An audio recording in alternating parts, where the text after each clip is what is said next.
মানুষ মানুষের জন্য, তবে তো জীবন ধন্য।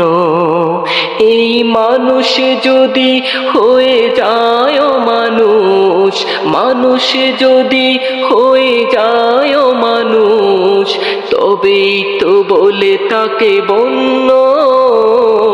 মানুষ মানুষের জন্য, তবেই তো জীবন ধন্য।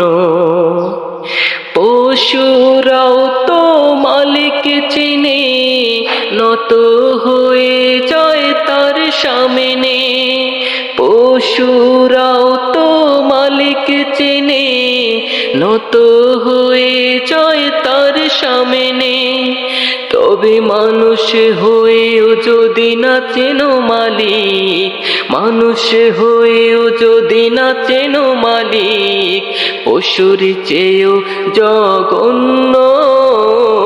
মানুষ মানুষের জন্য, তবেই তো জীবন ধন্য, তবেই তো জীবন ধন্য।